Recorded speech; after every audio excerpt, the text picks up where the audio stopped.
राम की शक्ति पूजा जो शुरू किया था उसका एक चरण कंप्लीट किया था और आज हम लोग उसके आगे पढ़ेंगे। ध्यान होगा आप लोगों को कि राम की शक्ति पूजा की पृष्ठभूमि रावण और राम के बीच युद्ध की पृष्ठभूमि है, जिसमें राम के मन में एक द्वंद्व चल रहा है और वो उस द्वंद्व से विजय पाने की कोशिश कर रहे हैं।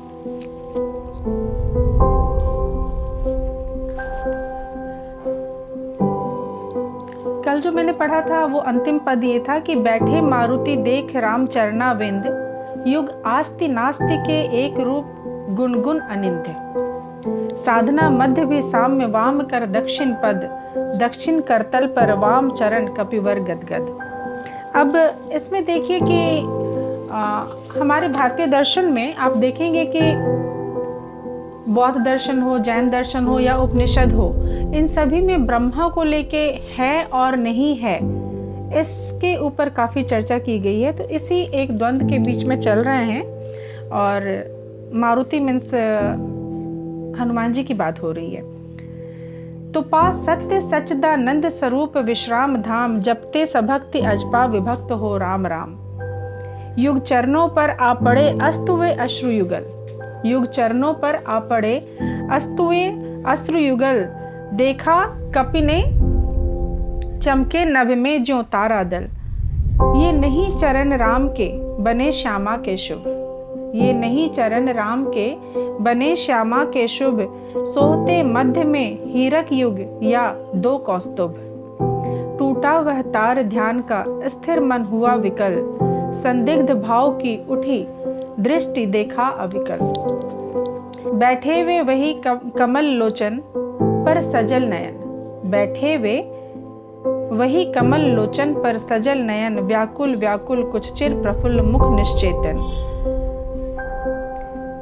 ये अश्रु राम के आते ही मन में विचार। आपको ध्यान होगा कि हनुमान जी जो है वो राम जी के चरणों में बैठे हुए हैं और तब इस बात पे विचार हो रही है, ब्रह्मा है और नहीं है की जो बात कही है, जो बात उनके दिमाग में आई है, उन्होंने ये तय कर लिया है कि राम ही ब्रह्मा है और राम ही ब्रह्मा नहीं भी है। लेकिन इस दौरान जब वो बैठे हुए हैं तो उनके आगे पढ़ते हैं, आपको पता चलेगा कि ये अश्रु राम के आते ही मन में विचार, उद्वेल हो उठा शक्ति खेल सागर अपार। उनके राम के आंखों से आंसुओं की दो बूंदें गिरी और तब जब उन्हें ये एहसास हुआ कि ये अश्रु राम के हैं, हनुमान जी को जैसे ही ये ख्याल आया कि ये अश्रु राम के हैं, आते ही मन में विचार, उद्वेल हो उठा शक्ति खेल सागर अपार। हो श्वसित पवन 49 पिता पक्ष से तुमुल, एकत्र वक्ष पर बहा वाष्प को उड़ा अतुल। हनुमान जी को जब ये इस तरह की शंका हुई और ये जो लगा उन्हें कि ये राम जी के अश्रु हैं, तो उनके मन में भी एक संशय हो आया कि पता नहीं कल के युद्ध में जो हम रावण के साथ लड़ेंगे उसमें हम विजय पाएंगे या नहीं पाएंगे। तो इस संशय का बने रहना बहुत नुकसानदेह होता है। इसलिए उनके पिता पवन ने एकदम से प्रलय वेग की तरह 49 पवन बहने लगे और उसे प्रलय रूप की तरह दिखाया गया है इसमें कि प्रलय आ गया। और इसके परिणाम स्वरूप ये हुआ कि हनुमान जी के मन में जो एक दुविधा थी उससे वो कहीं ऊपर आ गए, उससे वो कहीं निकल गए और उन्हें यकीन हो गया कि रावण को हराना कोई बहुत ही मुश्किल काम नहीं है।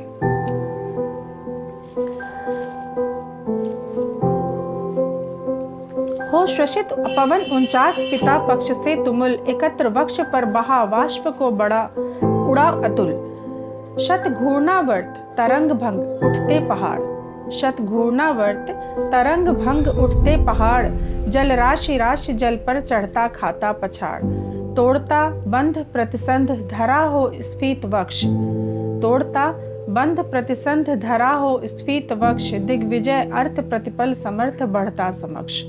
शत वायु वेग बल डुबा अतुल में, देश भाव जल राशि विपुल मत मिला अनिल में महाराव। वज्रांग तेज घन बना पवन को महाकाश, पहुंचा एकादश रुद्र क्षुब्ध कर अट्टहास। रावण महिमा श्यामा विभावरी अंधकार, यह रुद्र राम पूजन प्रताप तेजह प्रसार।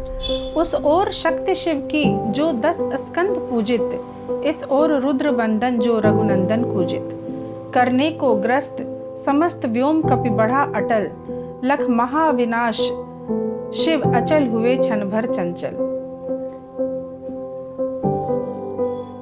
हनुमान जी की बात हो रही है कि हनुमान जी जिस तरह से बढ़े चले जा रहे हैं युद्ध में, तो कहीं ना कहीं शंकर जी को भी ये भय सता रहा है कि कहीं महाविनाश न हो जाए। तो देखिए क्या है, वो क्या कहते हैं कि श्यामा के पदतल भार धरन हर मंद्र स्वर, बोले संवरो देवी निज तेज नहीं वानर, यह नहीं हुआ श्रृंगार युग्मगत महावीर, अर्चना राम की मूर्तिमान अक्षय शरीर, चिर ब्रह्मचर्य रत ये एकादश रुद्र धनी। ये हनुमान जी के विषय में ये सारी बातें शिव जी कह रहे हैं और श्यामा शक्ति से कह रहे हैं, जो रावण की तरफ से युद्ध लड़ रही हैं।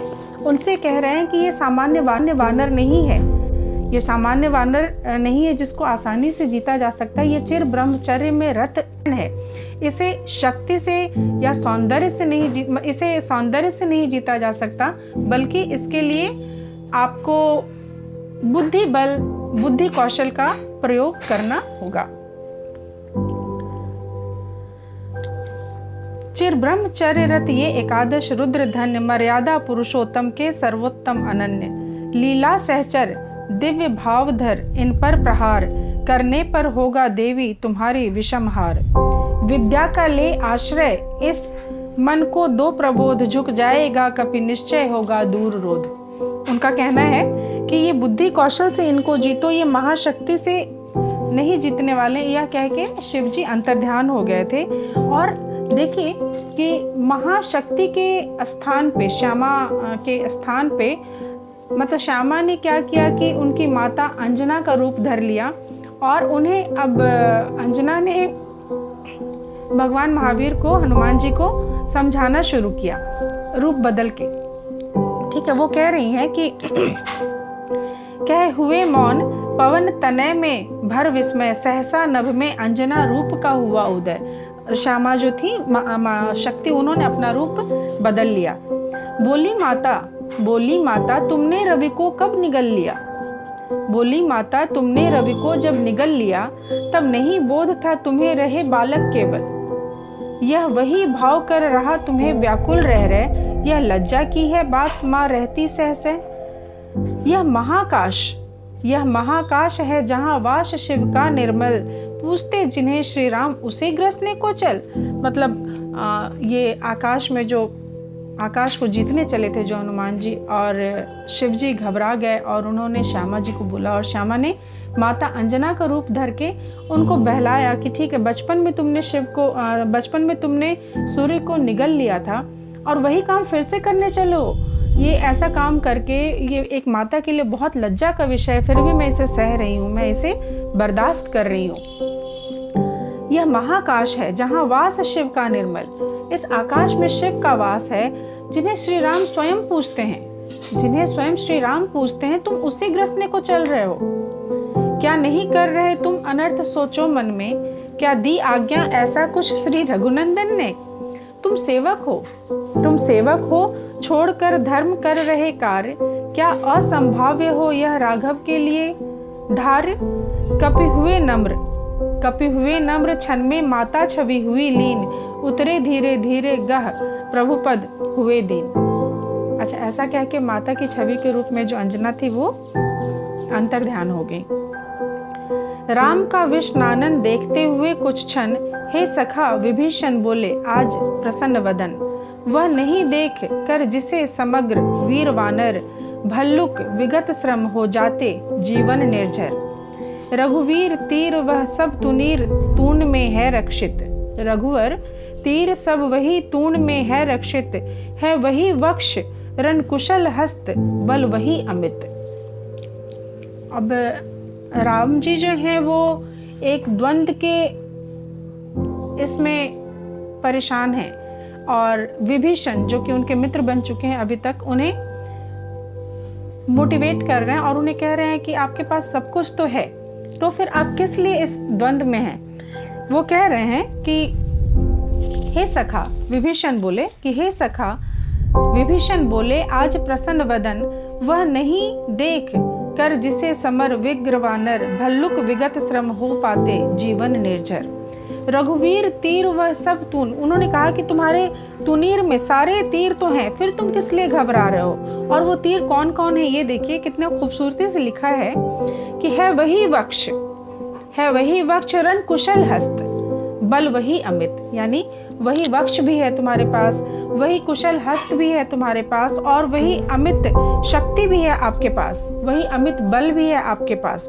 है वही भल्लपति वानरेंद्र सुग्रीव प्रमण, तारा कुमार भी वही महाबल श्वेत धीर, अप्रतिभट वही एक अर्बुद महावीर।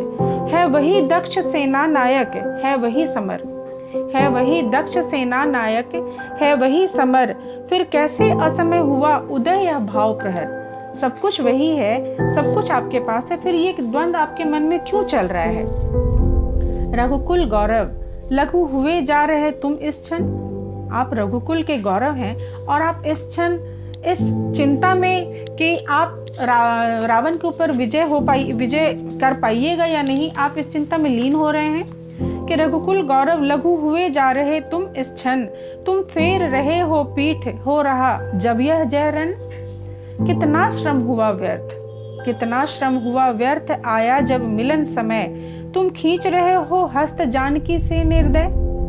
रावण रावण लंपट खलकलमश गताचार, रावण रावण लंपट खलकलमश गताचार, जिसने हित कहते किया मुझे पाद प्रहार। बैठा उपवन में देगा दुख सीता को फिर, कहता रण की जय कथा पारिषद दल से घिर। सुनता वसंत में उपवन में कल कूजित पिक, मैं बना किंतु लंकापति धिक, रावक राघव धिक धिक। सब सभा रही निस्तब्ध, सब सभा रही निस्तब्ध, राम के स्तमित नयन छोड़ते हुए शीतल प्रकाश देखते विमन। जैसे ओजस्वी शब्दों का जो था प्रभाव, उससे ना इन्हें कुछ चाव ना हो कोई दुराव। जो हो वे शब्द मात्र मैत्री को समनु रखती, पर जहां गहन भाव से ग्रहण की नहीं शक्ति।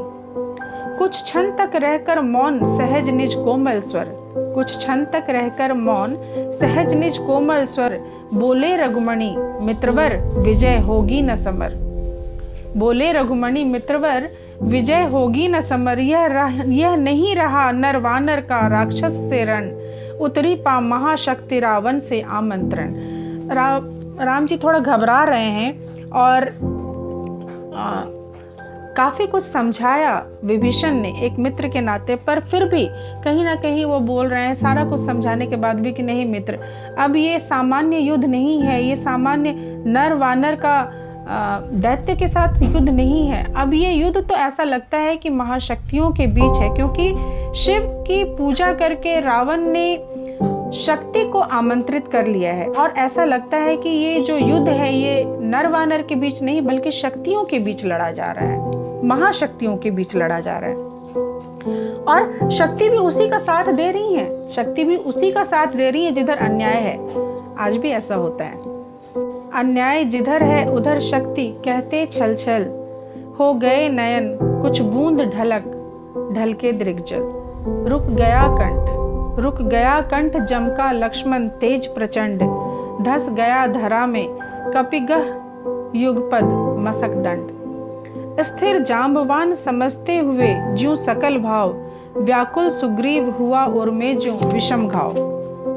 निश्चित सा करते हुए विभीषण कार्यक्रम, मौन में रहा यूं स्पंदित वातावरण विषम। निज सहज रूप में संयत हो जानकी प्राण, बोले आया न समझ में यह दैवी विधान। बोले आया न समझ में यह दैवी विधान। रावण अर्ध मर्रत भी अपना मैं हुआ अपर, यह रहा शक्ति का खेल समर शंकर शंकर। करता मैं योजित बार बार शर निकर निशित, हो सकती जिनसे यह संस्कृति संपूर्ण विजित। जो तेजा पुंज सृष्टि की रक्षा का विचार है, जिसमें निहित पतन घातक संस्कृति अपार। सत शुद्धि बोध सूक्ष्माति सूक्ष्म मन का विवेक, जिसमें है छात्र धर्म का धृत पूर्णाभिषेक। जो हुए प्रजापतियों से संयम से रक्षित, वे शर हो गए आज रण में श्रीहत खंडित। देखा है महाशक्ति रावण को लिए अंक, लांछन को ले जैसे शशांक नभ में अशंक। हत मंत्र पूत शर संवृत करती बार बार, निष्फल होते लक्ष्य पर क्षिप्र वार पर वार। विचलित लख कपिदल क्रुद्ध, युद्ध को मैं ज्यों ज्यों, झक झक झलकती वह निवामा के दृग ज्यों त्यों। पश्चात देखने लगी मुझे बंध गए हस्त, पश्चात देखने लगी मुझे बंध गए हस्त। फिर खिंचा न धनु मुक्त ज्यों बंधा मैं हुआ त्रस्त। कह हुए भानुकुल भूषण वहां मौन क्षण भर, कह हुए भानुकुल भूषण वहां मौन क्षण भर। बोले विश्वस्त कंठ से जाम्बवान रघुवर। अब जाम्बवान की बारी आई। ऐसे निराशा के क्षणों में अब जाम्बवान है जो राम जी को समझा रहे हैं और उनको प्रेरणा दे रहे हैं। एक सफल सेना नायक की भूमिका वो निभा रहे हैं। रघुवर विचलित होने का नहीं दिखता मैं कारण, रघुवर विचलित होने का नहीं देखता मैं कारण। हे पुरुष सिंह तुम भी यह शक्ति करो धारण। वो कहते हैं कि यदि रावण की तरफ से शक्ति लड़ रही है तो तुम भी उस शक्ति को धारण करो। और फिर उसे एक कुशल सेना नायक की तरह वो राम जी को कुछ सलाह देते हैं। जरा सुनिए क्या कहते हैं कि आराधन का दृढ़ आराधन से दो उत्तर, आराधन का दृढ़ आराधन से दो उत्तर। तुम वरो विजय संयत प्राणों से प्राणों पर। रावण अशुद्ध होकर भी यदि कर सकता त्रस्त, तो निश्चय तुम हो सिद्ध करोगे उसे ध्वस्त। कह रहे हैं कि यदि रावण अशुद्ध होके अपवित्र होके शक्ति की पूजा करके उन्हें अपनी तरफ कर सकता है, तो आप तो सिद्ध हो, आप तो सिद्ध हो। आप यदि उनका पूजन करेंगे तो आपको भी वो हासिल होंगी। तो शक्ति की करो मौलिक कल्पना करो पूजन, शक्ति की करो मौलिक कल्पना करो पूजन। छोड़ दो समर जब तक ना सिद्धि हो रघुनंदन। वो कहते हैं कि जब तक आपको सिद्धि की प्राप्ति नहीं हो जाती, आप भी शक्ति का पूजन कीजिए। और जब तक आपको सिद्धि की प्राप्ति नहीं हो जाती, आप समर में मत उतरिए, आप तब तक युद्ध मत कीजिए।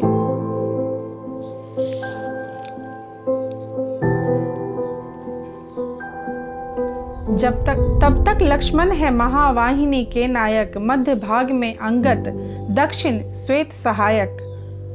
मैं भल सैन्य है वाम पार्श्व में हनुमान, नल नील और छोटे कपिगण उनके प्रधान।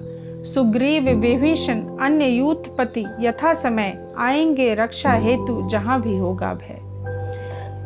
खिल गई सभा उत्तम निश्चय यह भल्लनाथ, खिल गई सभा उत्तम निश्चय यह भल्लनाथ। कह दिया वृद्ध को मान राम ने झुका मात, हो गए ध्यान में लीन पुनः करते विचार। देखते सकल तन पुलकित होता बार बार। तो जाम्बवान के सलाह पे सभी सभा के लोग बहुत ही खुश हुए कि हाँ ये विचार उत्तम है कि अभी के समय में बाकी सेना में और भी लोग हैं जो अलग अलग तरीके से जब भी जरूरत पड़ेगी तो संभाल लेंगे स्थितियों को। और तब तक के लिए राम शक्ति का पूजन करेंगे। और इसी सलाह के साथ राम शक्ति पूजन के लिए बैठ गए। आगे की कड़ी अगले अंक में। धन्यवाद। यदि आपको पसंद आया हो तो लाइक करें एवं सब्सक्राइब करें। Thank you.